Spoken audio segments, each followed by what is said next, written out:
It was the tail end of the 70s, and the sold-out crowd at Caesar's Palace, as well as television viewers around the world, were about to witness one of the most incredible displays of strength, determination, and skill ever seen in the ring.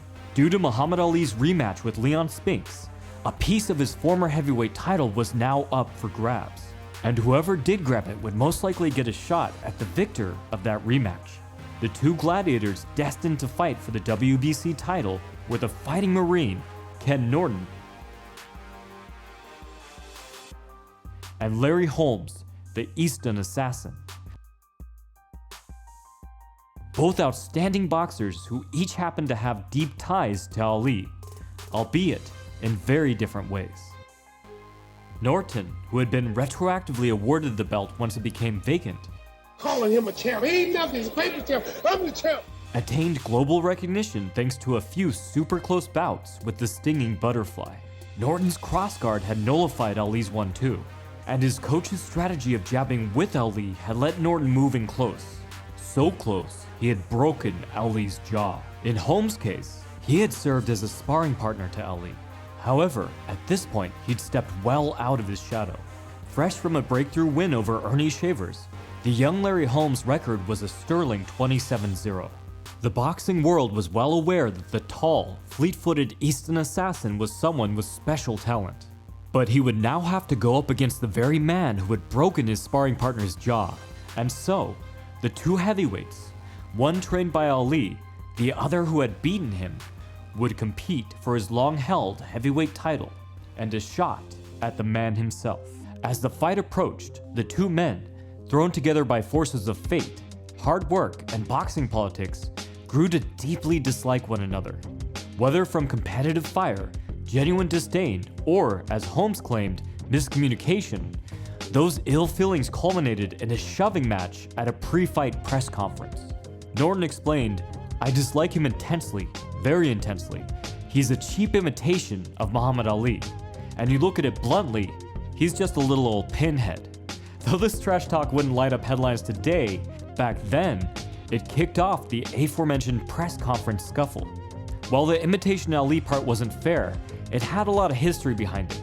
Holmes come to my training camp, stealing my style. Everything these fighters got come from me. They don't want to admit it. And send me some of that money you making. No one could deny the similarities in how the two danced around the ring. However, Holmes definitely had his own moves and his own style. Like Ali, cross-stepping helped him float away from rushing opponents while peppering them with jabs. But he cross-stepped to his right far more than Ali ever had.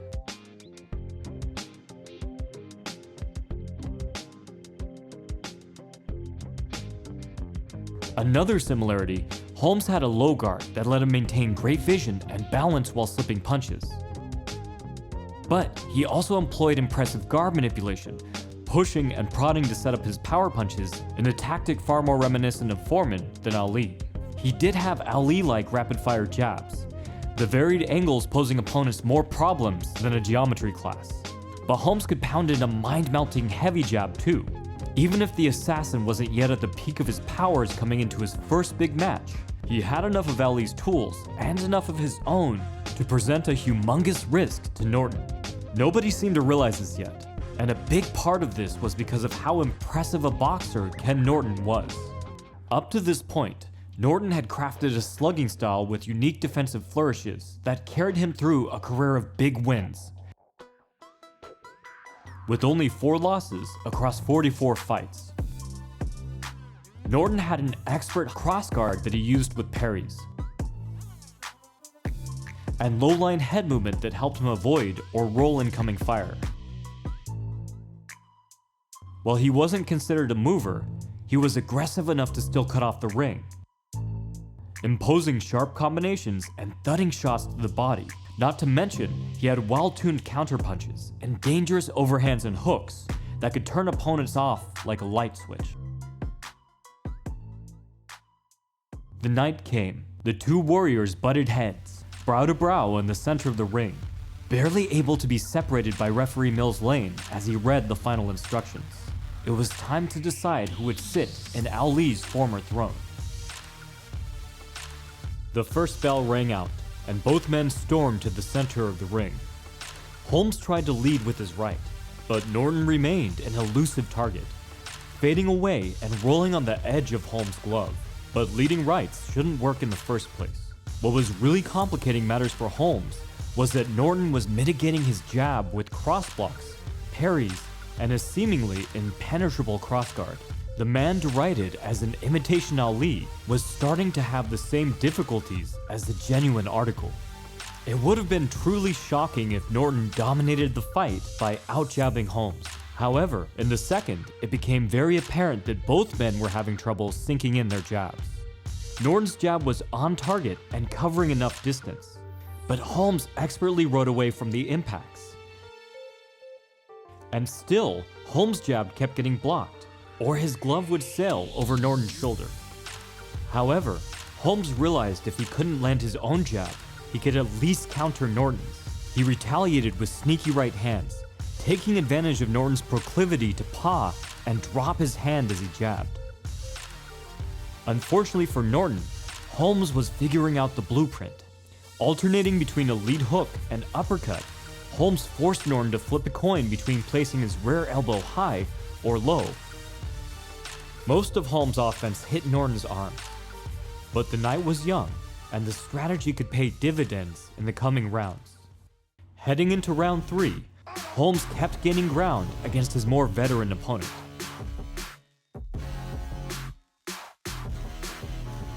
But after one more hard cross, Norton got wise.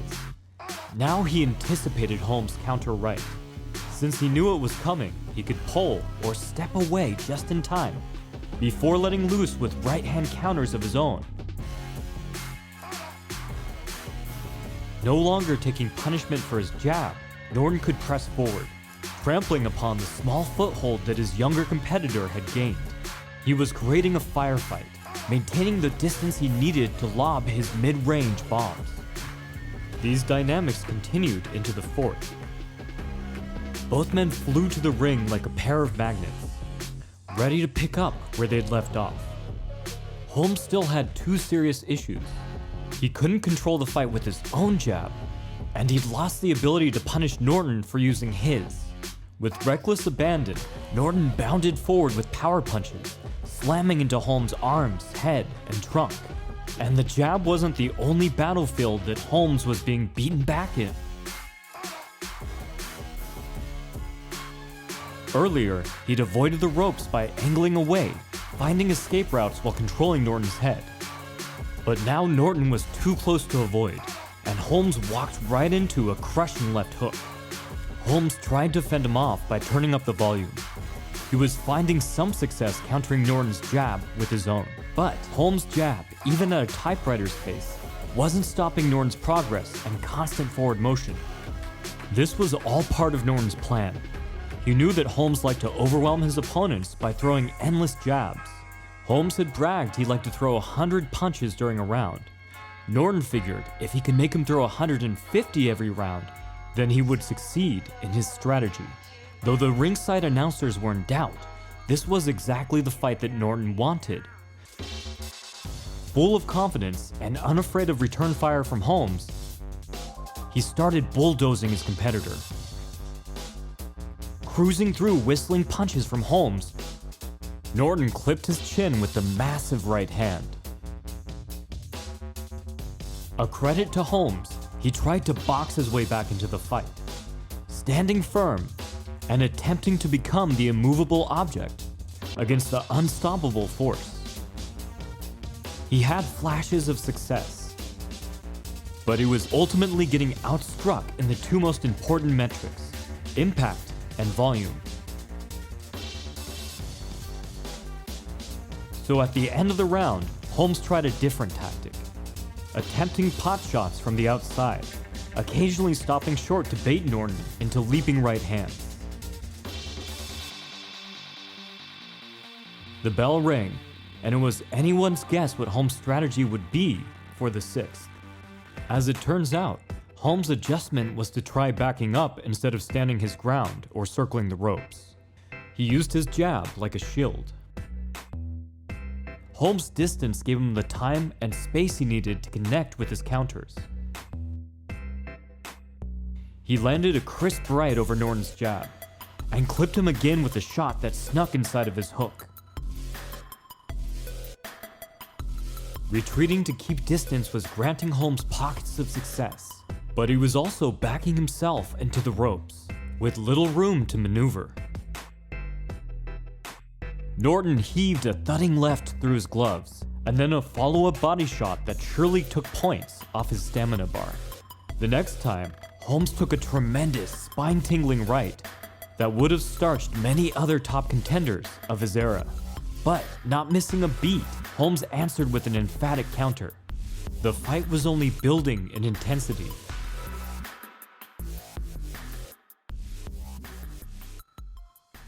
Both men answered the 7th round bell like it was an obligation, clearly battle damaged and wearing the scrapes of a technical dogfight. Most notably, Norton's eye was showing the consequences of his pressure-centric assault. The swelling more likely a result of Holmes' counter rights than his legendary jabs. Holmes tried to return to his dance, but clearly his legs were feeling much heavier in the 7th than they had in the 3rd. His punches failed to land, leaving him open to crushing blows and jabs from Norton, who, true to form, never stopped advancing.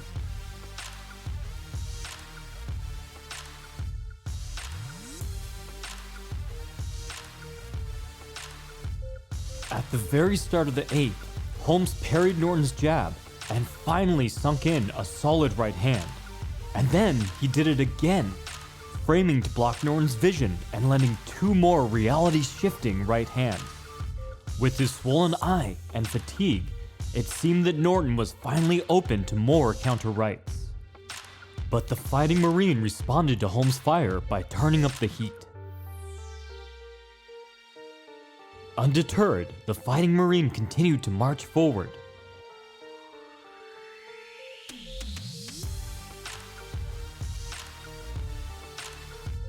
Holmes ended the round with his back against the rope, but the fact remained he was finding more and more clean shots.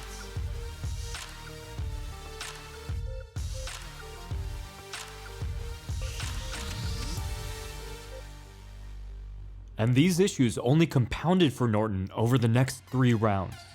He seemed lethargic and half awake, fighting under the influence of the 8th round's trauma and the sky-high pace that his strategy relied upon. Instead of shrinking under the pressure of Norton's assault, Holmes only upped the volume, throwing jabs like his life depended on it. It's crazy to think he came into this fight with a serious bicep injury.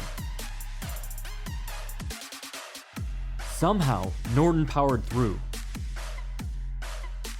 landing 2 tremendous rights in the 9th alone. But Holmes kept leveraging his lateral movement, switching directions to take advantage of Norton's reduced pace.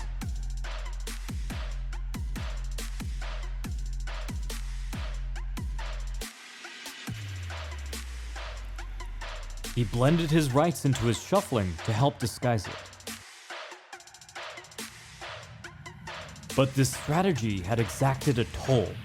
Now it was Holmes who had become worn down, thanks to his hypermobile footwork and high-volume punch rate. In their attempts to outpace the other, both men had tired themselves out. Holmes tried his version of the rope-a-dope, but Norton easily cut through, slamming his knuckles through Holmes' fairly basic high guard, making the taller man sway and stumble like a newborn doe.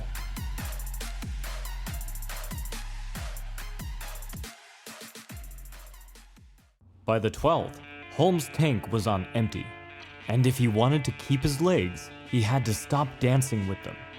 Over the next couple rounds, he absorbed multiple equalizing punches from Norton, who was clawing his way back into the fight.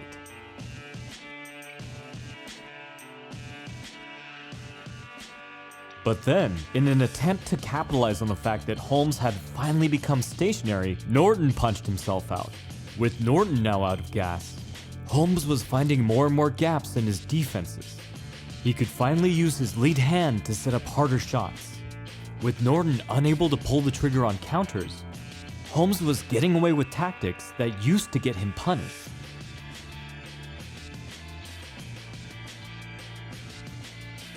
Holmes was looking to end the fight by the end of the 13th, dropping bombs with all the firepower he had left, trying his best to shut Norton off before the final bell of the round. Even though Norton appeared to be out on his feet, he never stopped throwing back. Although, at times, it was difficult to tell if he was pressing into his punches or falling into them.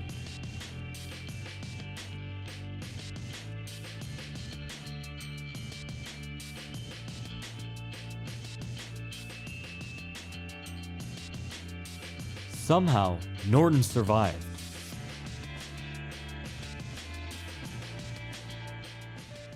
It seemed that each time one man gained the edge in the stamina battle, he would end up tiring himself before he could get the finish. And luckily for Norton, Holmes had seemingly emptied his clip in the last round. Now Norton pressed on in the 14th, regaining his strength with every passing minute. Miraculously, he seemed stronger the longer the round went on. He sent right after right over Holmes' low lead hand, then cornered him and went to work. The impacts nailed Holmes to the corner post, where Norton poured it on, landing shot after shot to his withering opponent. But Holmes was made of the same kind of stuff as Norton. He endured the punishment to end the round on his feet. Unbeknownst to the fighters, the bout was tied across all three judges' scorecards, though they must have suspected it could be close. The bell for the final round rang out. Norton mustered his strength first, throwing a 1-2 that forced Holmes onto his back foot. Holmes did his best to return the favor, abandoning the persona of a sophisticated boxer and tearing into Norton with savage intentions. Both fighters gave what they had left, chipping away at one another with punches that couldn't seem to miss. There was little to no defense, only rage. Whenever one seemed to be gaining the upper hand, the other would rally back. The action became intense, the fighters ferocious. They threw rapid-fire heat, the canvas becoming a raging inferno of pure action, the ring becoming a kiln.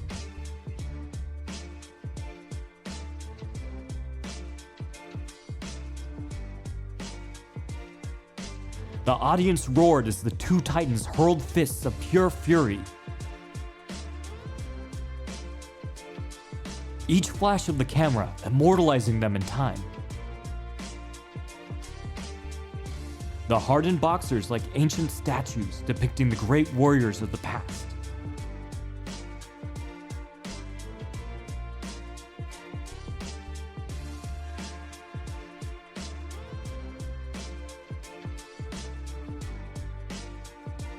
The round neared its end.